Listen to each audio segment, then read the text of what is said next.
Colombiana 2.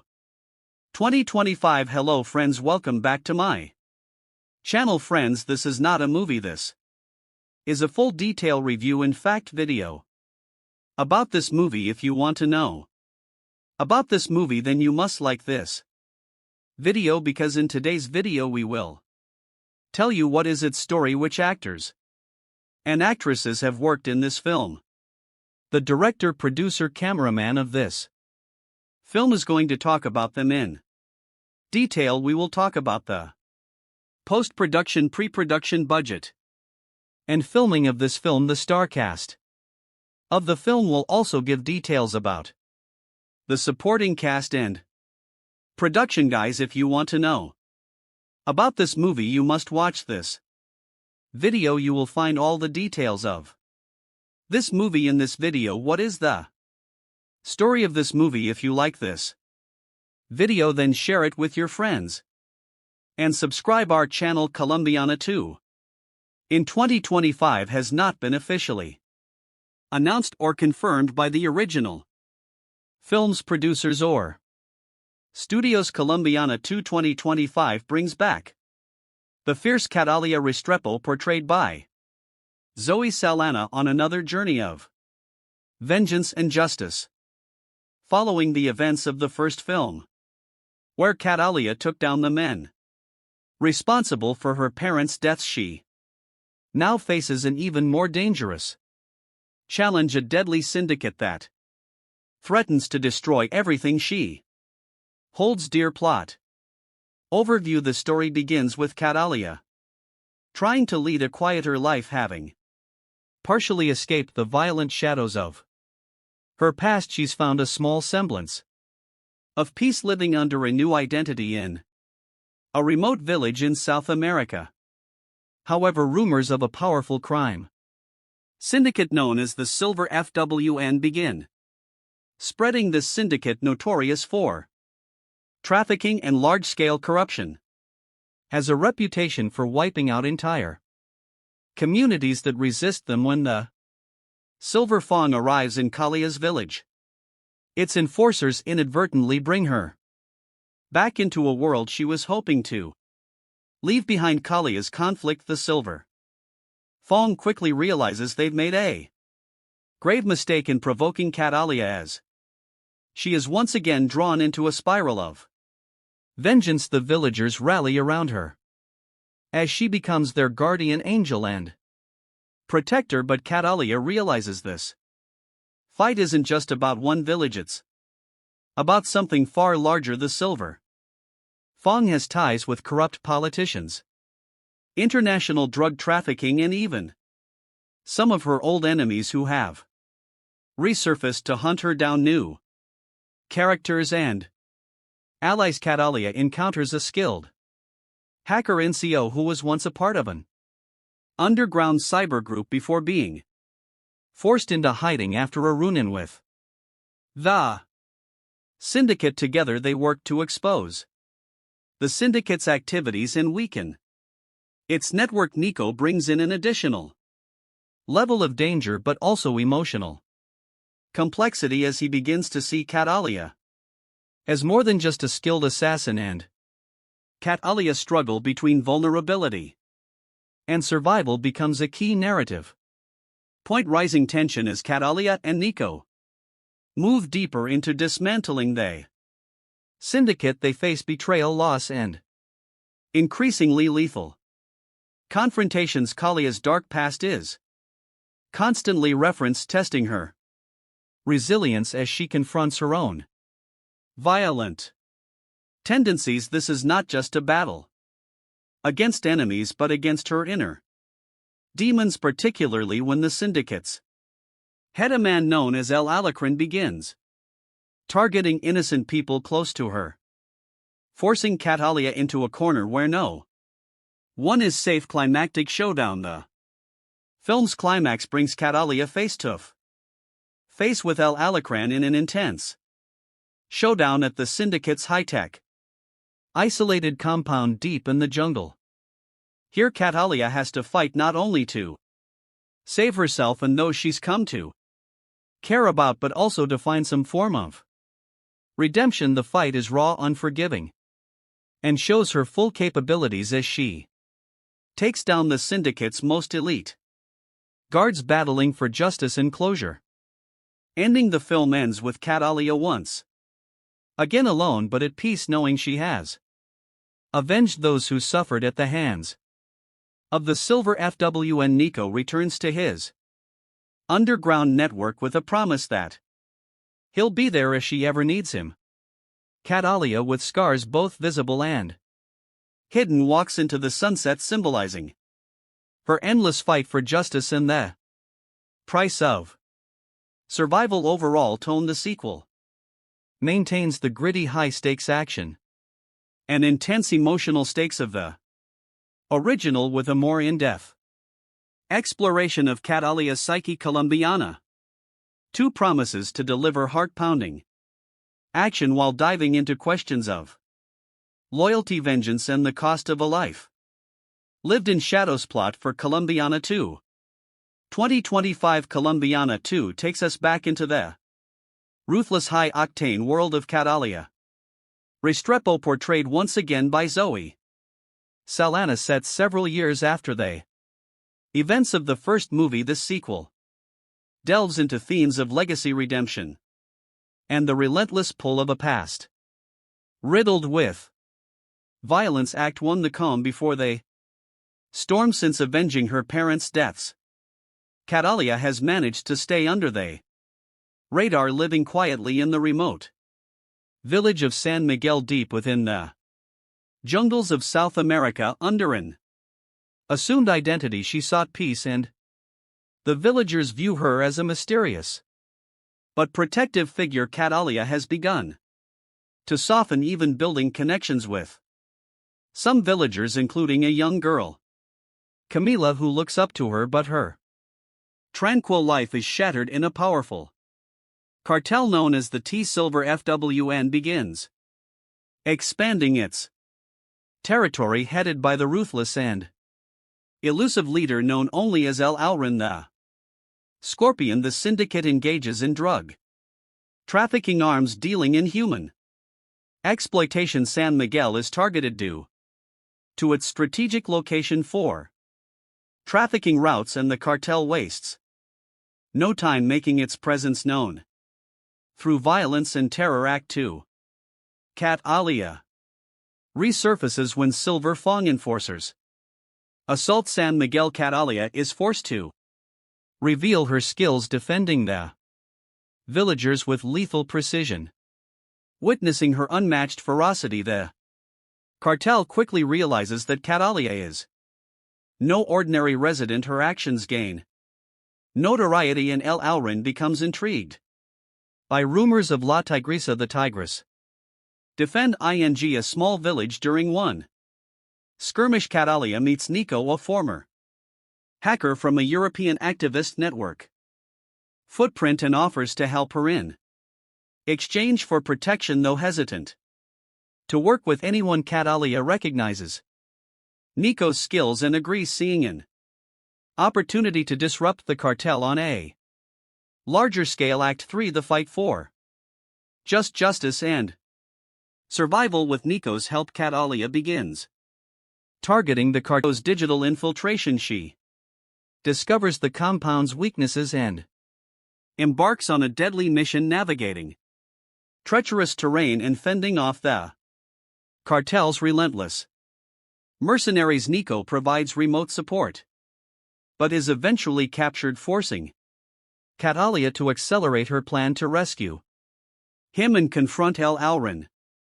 Directly inside the compound, Hadeh encounters a labyrinth of traps and ruthless guards. With her experience and brutal efficiency, she eliminates them one by one, her skills in combat and survival proving unmatched. Finally, she faces El Alacran, who is revealed to be a former military strategist with a personal vendetta against anyone who challenges his empire. Act 5: the final showdown in a heart-pounding confrontation. Hadeh and El Alacran engage in a brutal fight. Despite his strength and cunning, he is no match for Cataly as a Ility and resolve after a relentless battle. Catalia defeats El Alacrán, avenging Camila's death and liberating San Miguel and the surrounding communities from the cartel's control. She frees Nico, who, though injured, vows to continue using his skills to expose criminal organizations and fight for justice. Catalia realizes that while she may never escape her violent past, she can at least use her skills to protect the innocent. Epilogue: A New Legacy. The final scenes show Catalia leaving San Miguel, now a folk hero among the villagers. She walks away from her temporary home with a sense of purpose, determined to confront other syndicates and criminals that prey on the defenseless. Nico, now a trusted ally, goes underground but promises to stay in touch, hinting at a network of allies who share her mission. Catalia is once again on her own but has evolved from a lone avenger into a beacon of resistance against injustice, embarking on a journey that might finally bring her peace if only she can survive the path ahead. Production. Background: Colombiana 2 2025 builds upon the cult status of the original Colombiana 2011, a film that combined pounding action with a deeply personal revenge plot, directed by Olivier Megaton and written by Luc Besson and Robert Mark Kamen. The first film brought viewers into the dangerous world of Catalia Restrepo, a fierce assassin driven by vengeance for her parents' murders. Over the years, the film has gained a dedicated fan base, fueling demand for a sequel that would delve further into Calia's complex character and offer closure, or perhaps a new beginning for her story. Director: The reins of Colombiana 2 have been taken up by filmmaker David Leitch, known for his work on action-packed films like John Wick, Atomic Blonde, and Hobbs and Shaw. His flair for meticulously choreographed action sequences combined with narrative depth and character exploration makes him a fitting choice to take Calia's journey to new levels. Production studio and writers: produced by Europa Corp and Sony Pictures. The script has been penned by emerging screenwriters known for their work in gritty dramas, focusing on a narrative that emphasizes character development alongside high-stakes action, with a reputed director and dedicated writing team. Colombiana 2 promises to be a worthy successor with strong character focus and cinematic appeal. Encore. Encore, encore, encore, encore, encore. Encore, encore, encore, encore, encore. Encore, encore, encore, encore, encore. Encore, encore, encore, encore, encore. Encore, encore, encore, encore, encore. Encore, encore, encore, encore, encore. Encore, encore, encore, encore, underscore. Underscore, underscore, underscore. Underscore. Plot summary in Colombiana 2. Catalia Restrepo, played once again by Zoe Saldana, has attempted to leave her violent past behind, seeking solace in a quiet life in the secluded South American village of San Miguel. However, peace is fleeting when a ruthless cartel known as the Silver FWN, led by the enigmatic El Alacrán, the Scorpion, encroaches upon her new home. They unleash terror on the villagers, capturing and killing innocents and forcing Catalia back into action. Catalia, joined by a skilled hacker named Nico, who shares his own vendetta against the cartel, sets out on a path to destroy the syndicate. Nico becomes her tech-savvy ally, helping her disrupt the cartel's network from the inside. Together they attempt to bring down the powerful criminal empire, facing betrayal, violence, and a fight for survival. The climax sees Catalia confronting El Alacrán in his high-security jungle compound, leading to An intense showdown that tests both her physical prowess and emotional resilience ____ encore. Encore ___ encore. Encore encore encore encore encore encore encore encore encore encore encore encore encore encore encore encore encore encore ___ encore encore encore encore encore encore encore encore encore encore.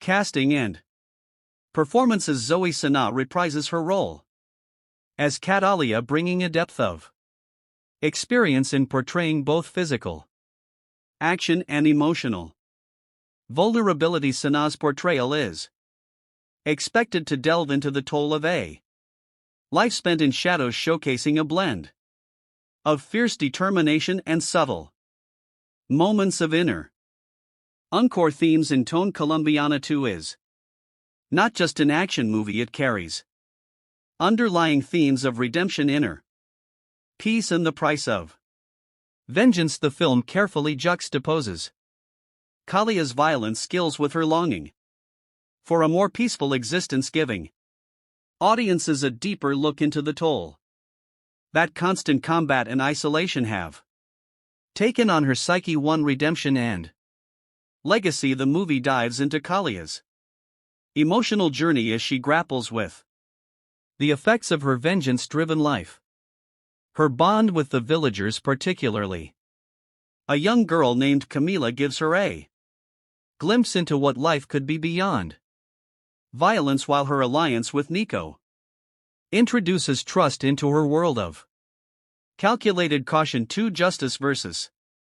Revenge. In this sequel, Kaliyah's fight transcends personal vendetta and enters the realm of social justice as she strives to protect her new community. The shift offers a refreshing complexity to her character, making her a hero not just for herself but for others. 3 Sacrifice and survival. The narrative unflinchingly shows the stakes and sacrifices involved, especially when innocent lives are caught in the crossfire. These themes add a sense of realism, grounding the film and making it resonate with audiences beyond the thrill of action. Encore encore encore encore encore encore encore encore encore underscore underscore underscore underscore underscore encore underscore encore underscore underscore underscore encore encore encore encore encore encore encore encore encore encore encore encore encore encore underscore encore encore encore encore action sequences and cinematography under David Leitch's direction. The action choreography in Colombiana 2 is expected to be visceral and precise, blending hand-to-hand combat with sleek tactical maneuvers. The film makes ample use of the South American jungle setting, utilizing lush, dense environments and hidden compounds to create suspense. The contrast between Hadeh guerrilla-style attacks and the cartel's high-tech security fortifies the film's central conflict and showcases her tactical ingenuity. The cinematography is visually striking, with warm, shadowy tones that reflect the mystery of the jungle setting in the tension-laden atmosphere. High-energy sequences, including a climactic showdown in the cartel's compound, are likely to be fan favorites, highlighting Kaliyah's growth as both a tactician and a fighter. Underscore encore encore encore encore encore encore encore encore encore ability for audiences familiar with action tropes. Parts of the plot, such as Hadeh seeking redemption or a climactic battle against the cartel leader, may feel somewhat formulaic. Too dark tone. The movie's unrelenting tone of violence and tension may be off-putting for viewers looking for lighter action fare. Underscore Encore, encore, encore, encore, encore. Encore, encore, encore, encore, encore. Encore, encore, encore, encore, encore. Encore, encore, encore, encore, encore. Encore, encore, encore, encore, encore. Encore, encore, encore, encore, encore. Encore, encore, encore, encore, underscore. Encore, encore, encore. Encore. Conclusion. Colombiana 2 is positioned to be a thrilling, thoughtful successor to the original, delivering on both action and character depth. The movie's darker themes, complex characters, and polished action sequences make it a promising film that respects and expands upon its predecessor, honoring the legacy of Catalina Restrepo while offering something fresh and intense with a strong creative team, a compelling plot, and stellar performances. Colombiana 2 is likely to captivate fans of the original while earning new admirers for its unapologetic exploration of vengeance, justice, and survival. Colombiana 2 in 2025 has not been officially announced or confirmed by the original film's producers or studios. Let's discuss previous parts. Colombiana is a 2011 French-English language action thriller film kitten and produced by Luc Besson and directed by Olivier Megaton. The film stars Zoe Sala with supporting roles by Michael Von Cliff, Curtis Lenny, James Callum Blue, and Jordi Mola. The film is about Catalina, a 9-year-old girl in Colombia whose family is killed by a drug lord 15 years later. A grown Catalina seeks her revenge. The film had a generally unfavorable reception from critics, but Sana's performance and action sequences were praised. It grossed $63.4 million against a $40 million production budget. Plot: in 1992 in Bogota, Colombia, drug baron Don Luis Sandoval sends his enforcer Marco and a gang of armed men to kill his gang member Fabio Restrepo and his family because Fabio has defied him by trying to leave his prolific drug crime activity behind. Fabio gives his 9-year-old daughter Catalina a smart media computer memory card loaded with information on Don Luis' business and tells her it's her passport. He also gives her the address of her uncle Emilio in Chicago, Illinois, who will take care of her. Finally, he leaves her with her mother's Catalina orchid necklace after Fabio and his wife Alicia are gunned down. Catalina escapes and seeks asylum at the U.S. Embassy. She is granted passage to the United States after handing over the memory card to embassy staff, although American officials attempt to transfer her into the foster care system. Catalina tracks down her uncle in Chicago and asks him to train her as a killer. 15 years later, in 2007, a grown Catalina has become an accomplished assassin. Emilio serves as the lives of his own family, but she admits that she does not care about the risk to his family while she is spending the night with her American boyfriend Danny Delaney. He takes a photo of her sleeping and then shows it to a friend, who then decides to run a background check on Catalina, which alerts the FBI. Meanwhile, FBI agent James Ross is working to identify the killer behind more than 20 unsolved murders, all of which have Catalina orchids left behind. He gets a pin on Kalia's photo from the background check and orders her arrest. But Catalina escapes and reaches out to Amelo, only to find that she has indeed caused the brutal slaughter of Amelo and his entire family. She confronts Ross at his home and threatens to kill him and his entire family, forcing him to reach out to CIA agent Steve Richard, who she knows is sheltering Don Luis from the law in exchange for his cooperation with American authorities when she threatens to Slaughter Richard's family. Richard gives her the Don's location. Don Lees learns that Catalia is still alive and organizes his men to kill her, but she ambushes them first and wipes out the entire gang, including Marco. Don Lees flees and swears revenge. Catalia, having planted her specially trained attack dogs in his escape vehicle, orders them to eat day alive. Danny is interrogated by Ross. Catalia calls him from a payphone. They talk briefly before Ross grabs Danny's phone, but Catalia hangs up, leaving town. On a bus, cast Zoe Sana as Catalia, a contract killer who seeks revenge when her drug-dealing father and mother are murdered by their criminal associates. Jordi Mola as Marco. Don Lees, main enforcer and the man who executed Kalia's parents while she watched Lenny.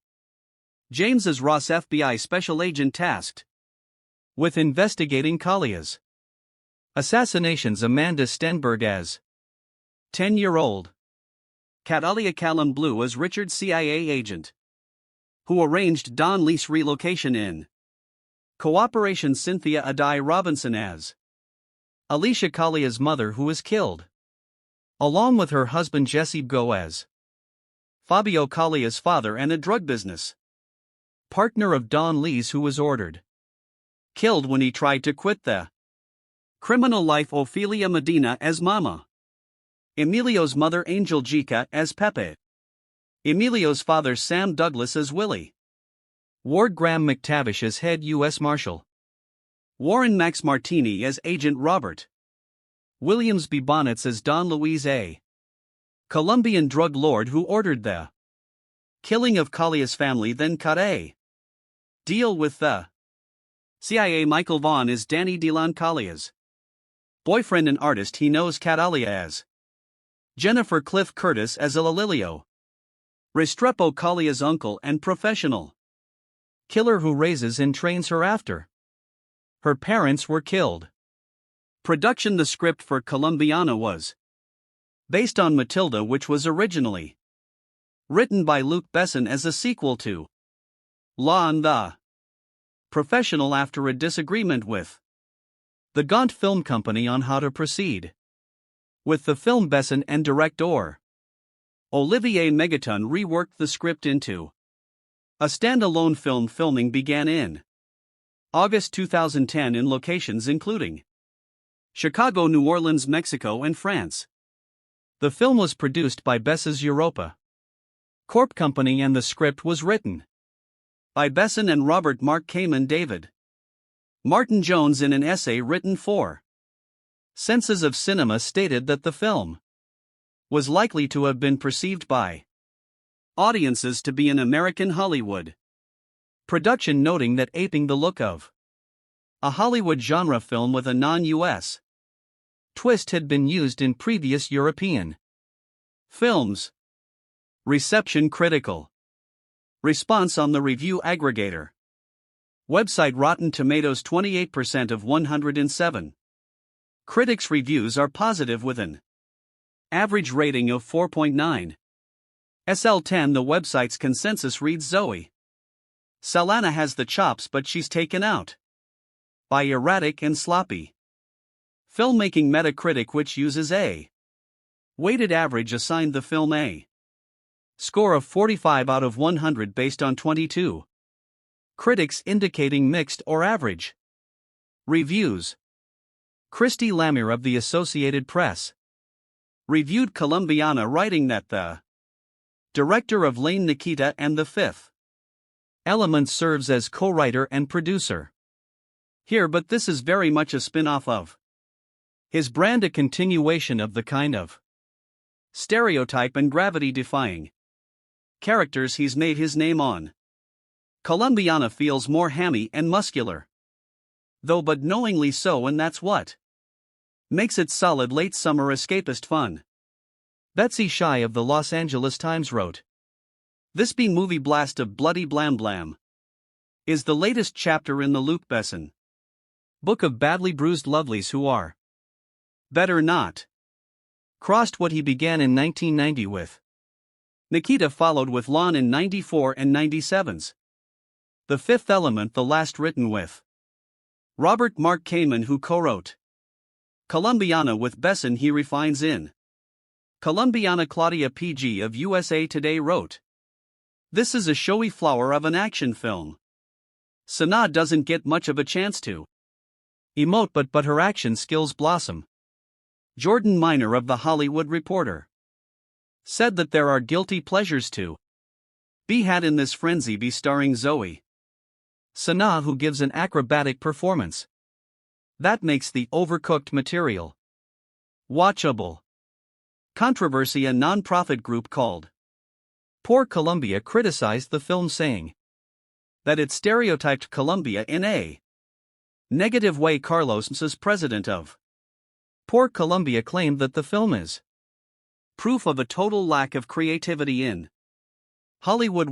When asked about the situation in an interview, Sanaa said, "Shame on them, I don't know, I wish I knew how to address stupid, unintelligent comments, but I don't, I'm not a stupid person." The following year, in an essay published in Senses of Cinema, David Martin Jones focused on a different aspect of the South American character, believing that the film provided a different perspective concerning immigration and international wealth inequality. He notes that a character from the global South wreak havoc on the wealthy and corrupt in the global North, offering a different perspective than is usually seen in a Hollywood blockbuster. Box office. Colombiana grossed $36.7 million domestically, United States and Canada, and $26.80 million in other territories, for a worldwide total of $63.5 million. Against a budget of $40 million, it opened at number 2 in the first of its 3 consecutive weeks in the top 10 at the domestic box office.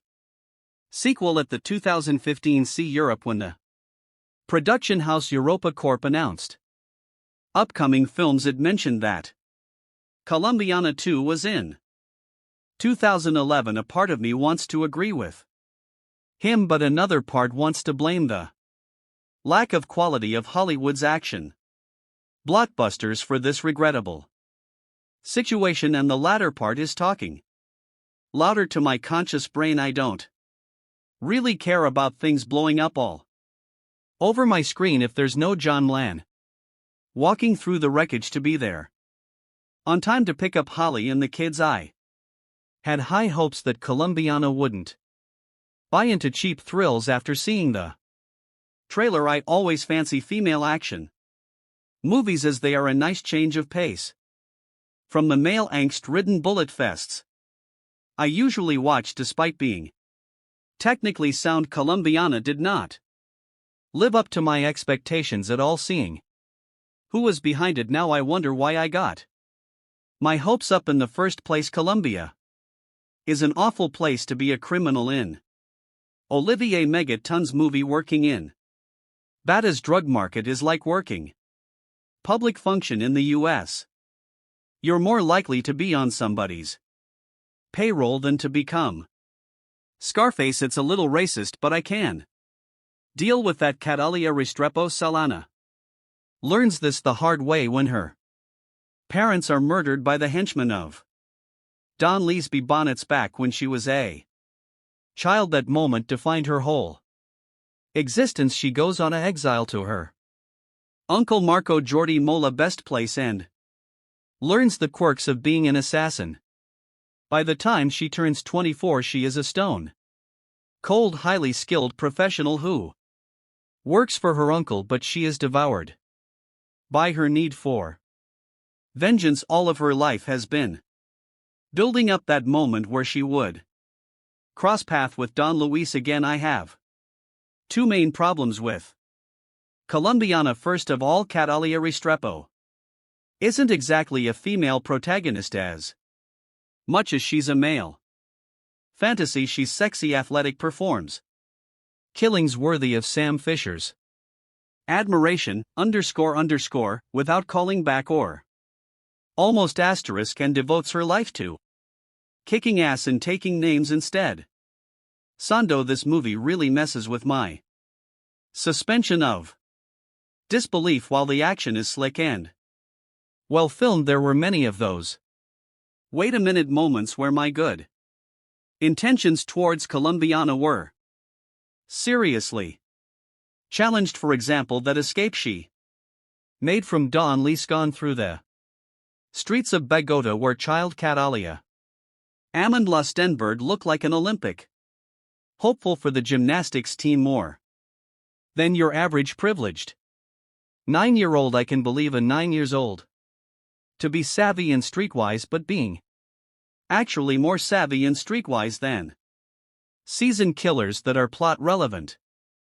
Asterisk asterisk, come on, it's bad and it's just one example. It's sad and very underscore frustrating because Colombiana has its moments, some scenes gripping and beautiful. For example, towards the beginning of the movie, Catalia is going on a job in Mexico where she was to eliminate a fraudulent banker type. It's one of the best filmed action sequence I've seen in 2011. The way it's scripted, the way the tension goes up, it's brilliant. There are a few of those scenes in Colombiana showing that this story had potential. I know I'm asking much of the Olivier Megaton Luc Besson team, who has provided us great movies like The Transporter 3, while Besson used to write good movies. The Fifth Element, the Taxi series, the last decent script he wrote. Unfair to complain about the things that didn't work in this movie, since it's all the things that never seem to work in 90% of the action films out there. Its logic and story structure is a complete mess. There are so many scenes where characters say things that make almost no sense and do things without much consequence that you can't imagine how they were ignored. Catalia Zoe Salana decides, after seeing her mother and father murder by whom I can only assume is the big drug kingpin in Colombia, that she wants to become a killer so as to be able to enact revenge. Part of her grand scheme is, since she doesn't know how to find her parents' killer, to smoke them out by marking each of her amazing murders with a message that only she and these men would understand. However, since it's such a peculiar detail, the authorities refused to release it to the press until 4 years later. Now you would imagine that either the police would use the same logic for why 4 years later they decide to release this information a lot earlier, therefore pushing the story along, or Catalia would realize that this message isn't getting out and do something different. There's a scene where a mellow Cliff Curtis shoots randomly around a school in broad daylight on a whim to prove a point to young Catalia. I find it immensely hilarious how he never has to worry about the police or anyone seemingly staring directly at him as he takes his time to expose his reasoning for why Kalia needs to do things his way. Also, there's a romance ongoing with Catalia and Danny Michael Vaughn that makes almost no sense. We don't see the beginning of it, and it's very obvious that Sanaa's character is using this man just for sex pretty much. However, it's also obvious that this man wants more, and it seems that this arrangement is shamble of a relationship and has been going on for a few months at least, due to the way they interact. Who is his friend that immediately sends a photo of his supposed girlfriend to the DMV for identification without thought? This makes no sense other than a painfully obvious plot point used to get the police closer to Catalia. When the talking ends and the bullets start whizzing by, the film is fun enough to truly enjoy. The only problem with that is that when it's time for Catalia to exact or revenge, the action film style changes from this Exact science of a killing to a free for all brawl that Selana enters into and immediately due to chaotic filmmaking the action becomes too hard to decipher that it's almost unbearable when 9-year-old Kalia's parents are murdered in front of her. She vows to avenge their death and dedicates her life to becoming an expert assassin. While watching Colombiana, it becomes increasingly hard to believe that it was written by Luc Besson, the same man who brought us the excellent Leon, a high point in the assassin genre where that film boasted an intelligent screenplay, strong performances and genuine tension and thrills. Colombiana is a tiresome revenge thriller devoid of any of the pleasures of that film. A closer comparison would be taken Besson's joyously Liam vehicle that made up for what it lacked in brains with solid thrills and ridiculous violence. Something Colombiana can only dream of. Achieving the plot is a simple one. Catalia Amanda Stenberg watches as her parents are murdered in front of her at the age of 9, given instruction by her father. Beforehand, Catalia flees Colombia and winds up in Chicago with her uncle Curtis. One day, impossible, the film's most preposterous scene. Catalia tells her uncle she wants to be a killer too, which he pulls out a gun and murders a driver in the middle of a busy street in broad daylight, apparently as a way of illustrating that she should stay in school to become a more efficient killer. Of course she does, and we jump forward 15 years to a grown Catalia Sana, now going by the name Jennifer, faking a DUI to get inside a specific jail to slip through some air vents and murder an important prisoner staying in one of the cells. She marks the body with a rare orchid only found in Colombia, as she has with her previous 22 kills in an attempt to get press attention and draw out the men responsible for her parents' death.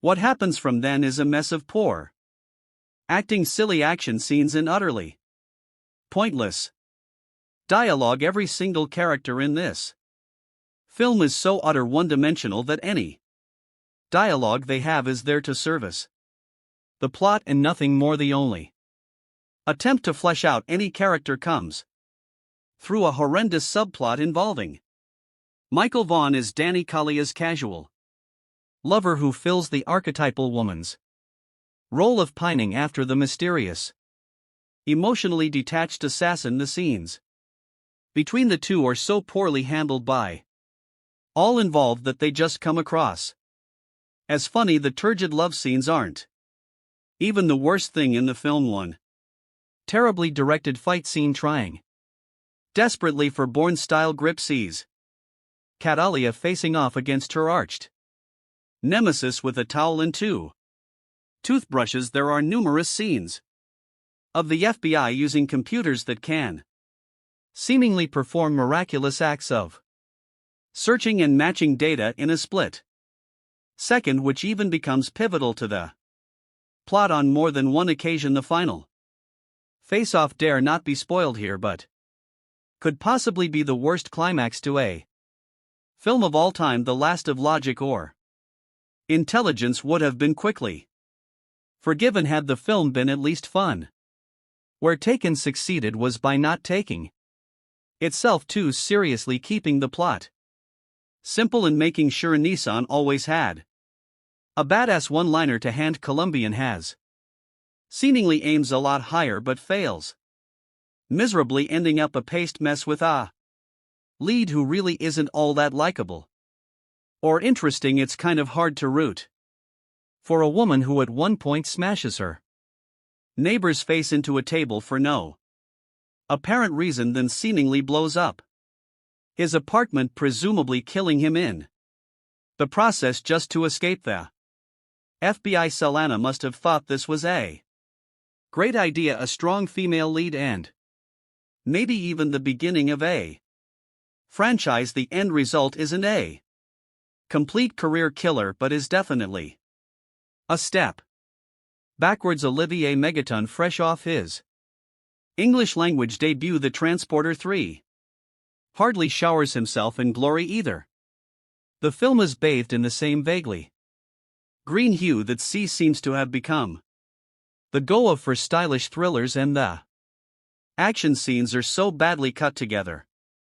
It's hard to really tell who's hitting who, and if you even care anyway after witnessing the brutal murder of her parents at the hands of Colombian drug lords. Catalia Zoe Saldana grows up to become a ruthless assassin bent on revenge. That's the plot of Colombiana in a nutshell, and to be honest, there isn't much more substance than that to the story. At the core, the story is like Leon Light, essentially an empty version of the same plot carried further. Lucky for you, there is some solid ass-kicking action to back up what the script by Luc Besson and Robert Mark Kamen lacks.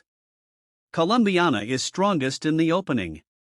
Young Catalia Amanda Stenberg, instead of being the fragile, broken child who just saw her parents butchered, is a badass. She stabs Marco Jordi Mola bad boys to an evil henchman in the hand, then lure a gang of heavily armed cartel enforcers on an epic foot through the slums of Bogota, who knew 8-year-old girls were so adept at parkour all on her own. She finds her way to Chicago, where her uncle, a mellow Cliff Curtis, is a medium level crime figure. Catalia is as strong as she needs to be, but also still a child, and with the single-minded focus that only a child has, declares that she is going to become a killer with or without Emilio's help. Resourceful and determined, you never doubt for a second that she'll succeed in her quest. Fast forward 15 years and Catalia has become just what she set out to become, a highly skilled killer with vengeance on her mind after a couple of nice scenes of her professional prowess, which take every opportunity to strip Sanaa down to the most minimal amount of clothing possible. However, even when fully clothed, you can pretty much always see her nipples. Seriously, Sanaa's nipples should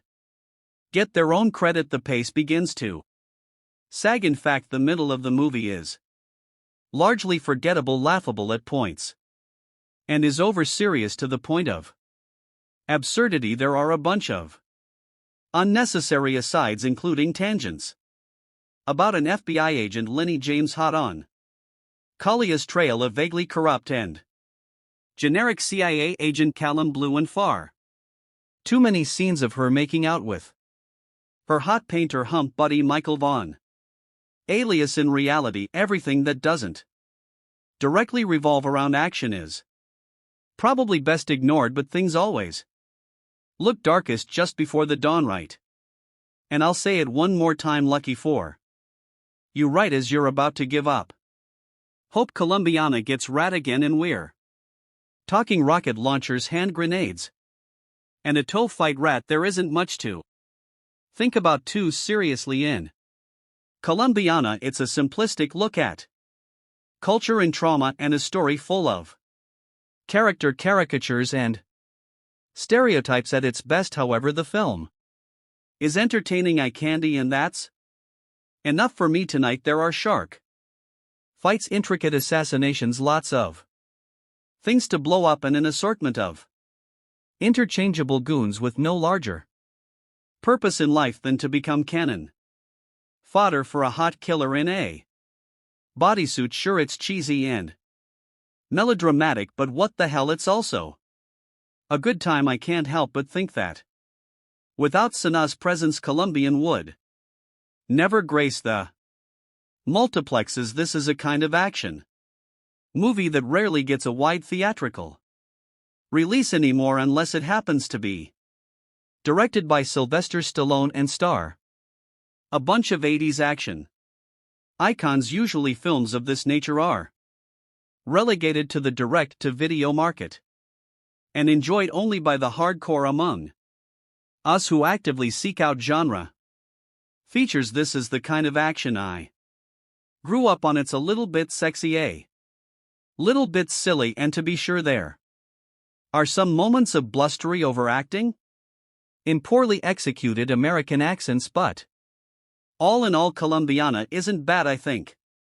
It is also worth noting that a man with the surname Megaton is responsible for directing Colombiana. It takes a certain level of balls to change your name from Olivier Fontana to Olivier Megaton. How do you explain that one to your parents? But that's exactly the type of personality, one full of cockiness and bravado, that I want in charge of my action movies. Well played, Megaton, well played.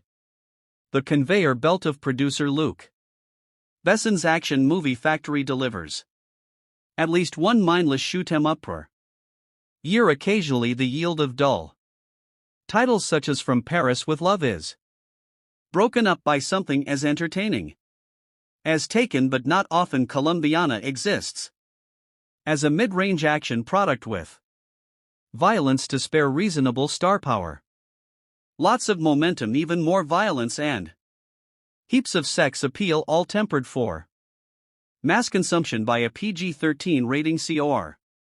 Written by Besson and Robert Mark Kamen. The movie was directed by Olivier Megaton Transporter 3, one of Besson's clan who has yet to break out the way Pierre Morel District 13 has here. Megaton rushes through a story that deserves comparisons to Bess's own The Professional after witnessing the murder of her mother and Colombian drug lord hitman father at the hands of competitor Don Luis B. Ben and his goon Marco Jordi Mula. The 9-year-old Catalia Amanda Stenberg escapes in a mediocre parkour chase sequence on the rooftops of Bogota. She makes her way to Chicago and takes refuge with her uncle Emilio Cliff Curtis, a gangster who values family. She insists on getting revenge, and that Emilio train her to be a killer, and he agrees on the condition that she goes to school. Cut to 15 years later, by which this time Catalia, now played by Avatar star Zoe Saldana, has accumulated a hit list of 20 or more kills, all very bad people, and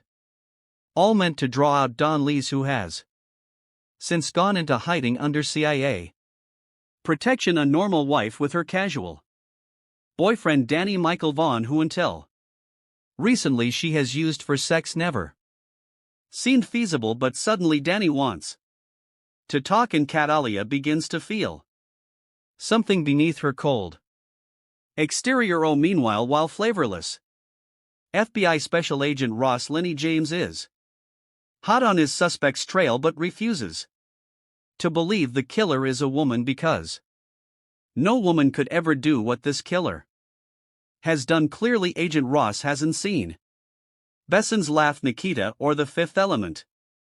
But he's got to find the killer, because that's what FBI agents do, so he asks the press to distribute her signature, a Cattleya orchid drawn on each victim's chest in black lipstick. When Don Lees sees this, he sends out his thugs to search for Catalia, putting her few dear associates and family members in harm's way. Saldana makes a welcome replacement for Besson's other action heroes, the likes of Jason Statham and Jet Li actors, whose scowls are interrupted only by bursts of anger. She's nimble, infiltrating complex security with the SLLY daring of Tom Cruise in Mission Impossible, while she can also unleash hell worthy of Schwarzenegger in the finale's commando-style shootout. But rather than question the morality of her cold-blooded killer, Megaton orders Sanaa to shed a few tears and morally redeems her character through emotion. She is, after all, a woman, and therefore subject to movie stereotypes such as sentimentality, but Besson did not choose a female protagonist solely to show a sensitive side, despite a number of sappy scenes involving Kalia's family and boyfriend, the movie's sexy chick with Gun's concept reaches its height when the protagonist escapes an FBI raid with little more than her undergarments and a massive assassin's rifle, the only obvious cliché missing from the overcooked Colombiana is an androgynous female villainess to rival Sana in the 1980s. Such a role would have been played by Bridget Nealon, though he avoids this bit of formula. There aren't too many other clichés. Megaton, a ridiculous self-appointed moniker, doesn't employ action scenes, adopt that familiar over-edited shaky cam style that has spread like a disease through the majority of today's action movies, and cuts have a man on fire strobe effect that might cause an epileptic seizure. Everything that you expect to happen does, but the result is certainly more watchable than the majority of best and produced actioners, and will no doubt provide some mild diversion for action junkies. Colombiana is a movie that is best enjoyed if you prepare yourself for the unbelievable. It's hard not to start here. When within the first 10 minutes of the movie I noticed a handful of things on the screen that I just thought were outright unbelievable. I got the impression that the filmmakers were making this movie for someone who doesn't have much common sense or a grasp on reality, or can just forego such things in the aspiration of entertainment. There are scenes in this movie that are so blatantly exaggerated that you can't help but feel borderline insulted by the writers for even conceiving the idea, let alone thinking that an audience will accept any unrealistic scenarios just for the purpose of progressing the story. Let me try to better explain. You know those moments when you watch a movie and you just see a character do something so stupidly counterproductive to their own survival that you just rest your head in your hand until it's over. That's pretty much sums up the entirety of the opening scene of Colombiana. It's one thing to manufacture the progression of the story, but it's another thing to use and write characters as tools while they defy basic logic and common sense. For this purpose, I don't like the use of dumbed down characters just for the sake of story progression, and I think it's a piss poor way and excuse to progress the story of a movie. Colombiana does have some redeeming qualities, as there were a few times I would have believed that I was watching a movie created by a young and lesser experienced Michael Bay, with all the flash eye candy and explosions to complement the movie in the usual Bay way. Colombiana tries to mimic the action of some of the best revenge movies of our time, and at times actually pulls this off pretty well, but there are times when you notice that there's room for improvement. There are a few scenes where you can truly become immersed by the action and cinematography in front of you and how the movie progresses, and there are times when this movie hints at having a level of wit and intelligence that captures your attention in such a way that the movie truly picks up and hints at better things to come. You'll follow along with Katala as she scales buildings, ventilation systems, creeps down hallways in a sexy and feline fashion that delivers a cool mix of DC's Catwoman and Metal Gear's Solid Snake.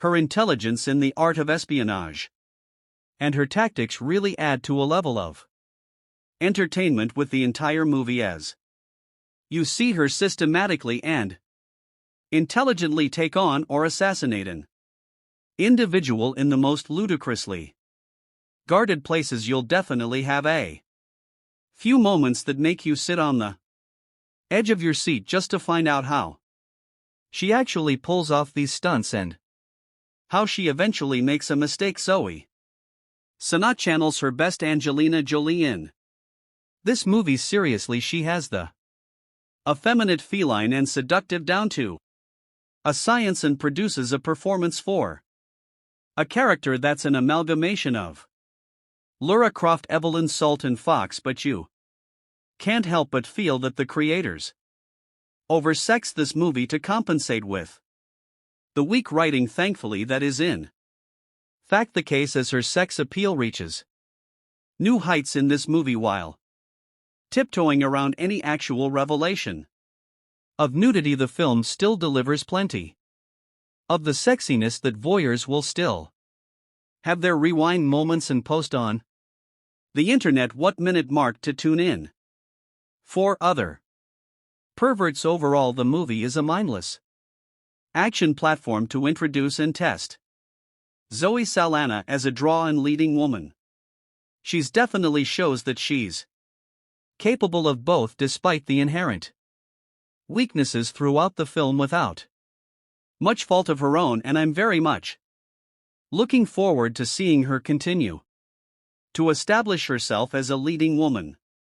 In Sex Symbol, the movie had me upset at the thought that I watched this in the theater and would recommend that others instead wait for a home release, but signing her victims with a lipstick drawing of her floral namesake, solidly produced if slightly generic English language pick should do mid-range biz in France where it bowed July 27th and OK number stateside where it goes out August 26th, rather than adopting a tired flashback heavy approach. Megaton and screenwriters Besson and regular collaborator Robert Mark Kamen let Kalih's childhood trauma play out up front in an audacious half-hour prologue.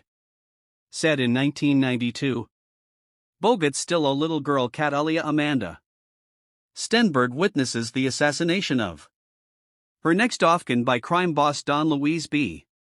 Bonnets and his vicious right-hand man, Marco Jordi Mola. Catalia decides she wants to become a killer when she grows up so she can properly exact revenge on Luis Marco and their gang. 15 years later, played by Sanaa, she's a pretty impressive contract killer working for her Chicago-based uncle, a mellow Cliff Curtis. The first assignment odds get to see her in is an elaborately staged hit inside a prison, an intricately staged and executed 10-minute plus set piece that reps one of the pic's two action highlights. The second is a mano-mano fight in a Henda bathroom, an intentionally messy sequence that injects a welcome dose of reality and real danger into the proceedings, something lacking in the film's more bombastic and generic shootouts and explosions. Much of the viewer's investment will depend on his or her concern for Kalih's plight, and this is where Sanaa's contribution is key. Despite being a ruthless killer with a killer bob and a predilection for skimpy tight fitting apparel, costume designer Olivier Barriot seems to have taken a cue from the Avatar Thesp's motion capture bodysuit. She not only exudes sexiness but also generates a certain amount of sympathy. Sal dons handful of scenes with her artist BF Michael Vaughn, who has no clue what she does for a living, help humanize the otherwise solitary killing machine in 3 tense confrontations in a schoolyard and a library with a mellow and during a home visit with the FBI agent on her tail. Lenny James nicely Tus plotting and characterization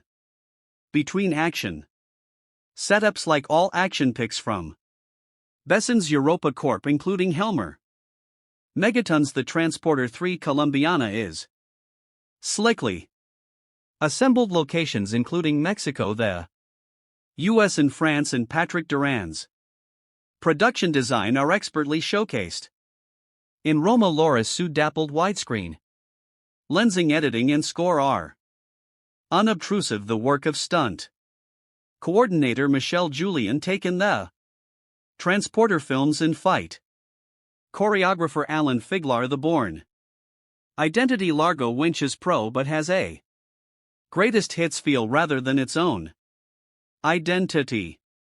Remember, you read it here first. To star is born Amanda Stenberg steals the entire film, which isn't bad considering she's only 10 years old and is on screen for only the opening 15 minutes or so. She plays the lead Hadeh, who is a 99-year-old witnesses her parents' murders by Marco Jordi Mola, evil henchman of evil drug lord Don Luis B.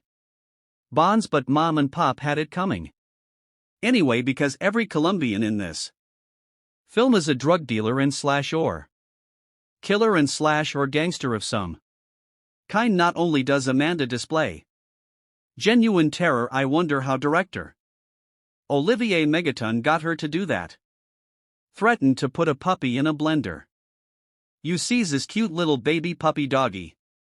Amanda, you see how I put in the how you say blender, but she's handy with a hunting knife too, putting her mark on Marco before going on a rooftop parkour run for her life, dodging bullets, a motorbike, a parkouring pursuer, and various SUVs. It's all breathtaking stuff that makes you read the end crawl really carefully to see if any little girls were harmed in the making of this movie. Hadeh then makes her way to the US Embassy, and a nice touch, this pukes up a micro SD card, a parting gift from daddy, which contains some kind of secret information that gets her instant citizenship and is flown to the States.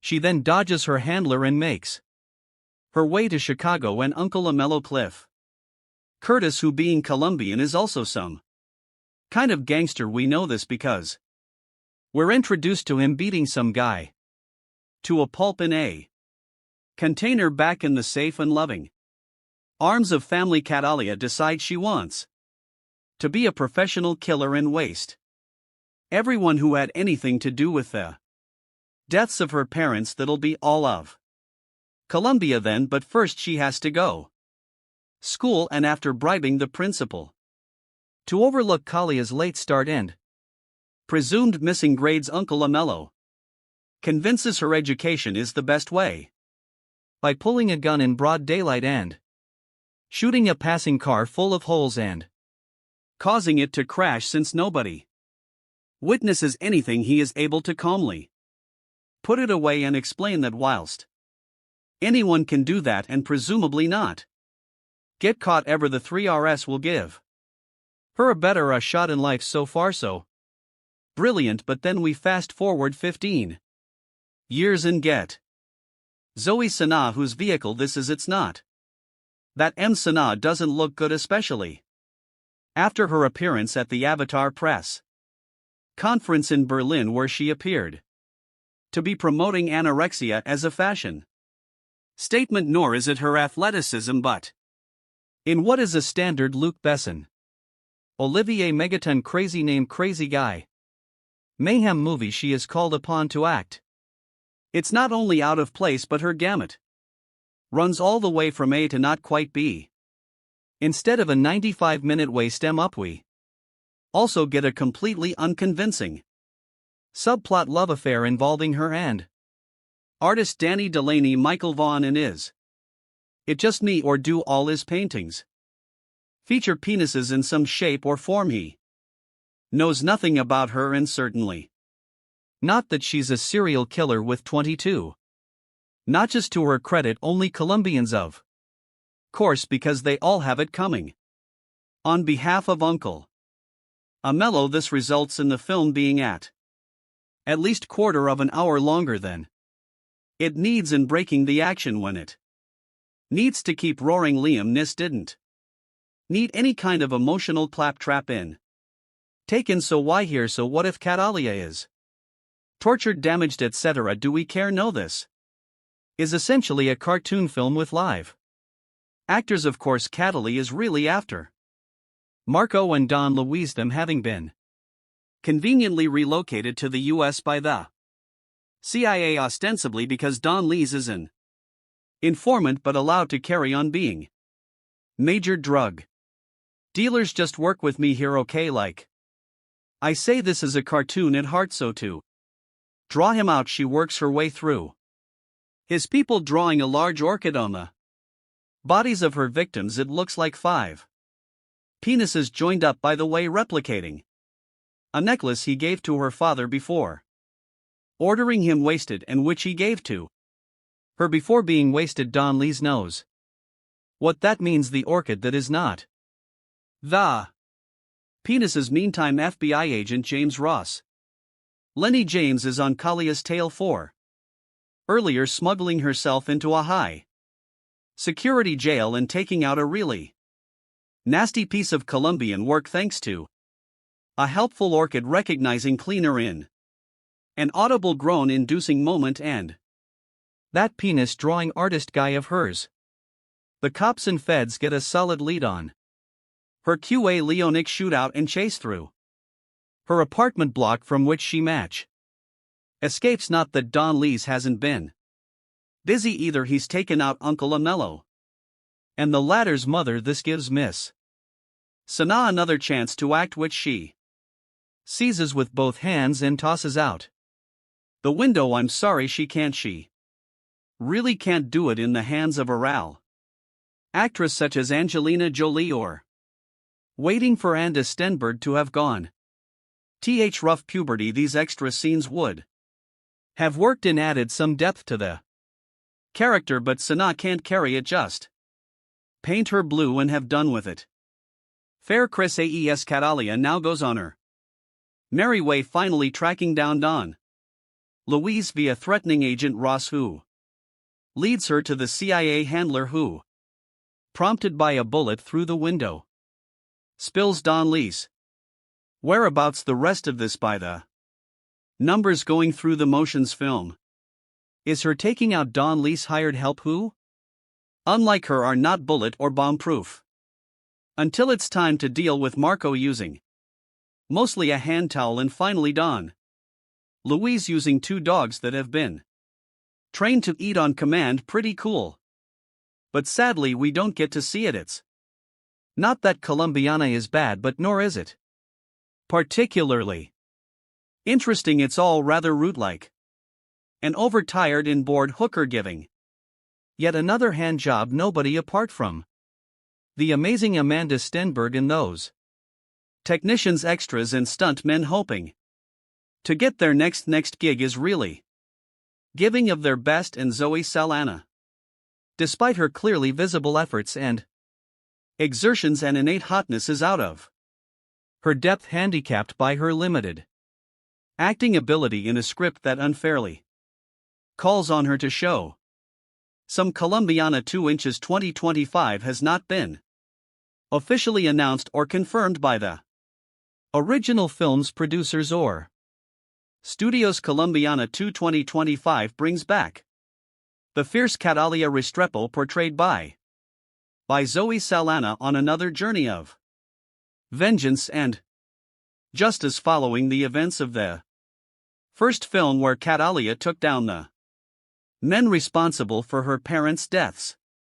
She now faces an even more dangerous challenge, a deadly syndicate that threatens to destroy everything she holds dear. Plot overview: the story begins with Catalia trying to lead a quieter life, having partially escaped the violent shadows of her past. She's found a small semblance of peace, living under an identity in a remote village in South America. However, rumors of a powerful crime syndicate known as the Silver FWN begin spreading. This syndicate, notorious for trafficking and large-scale corruption, has a reputation for wiping out entire communities that resist them. When the Silver Fang arrives in Kaliyah's village, its enforcers inadvertently bring her back into a world she was hoping to leave behind.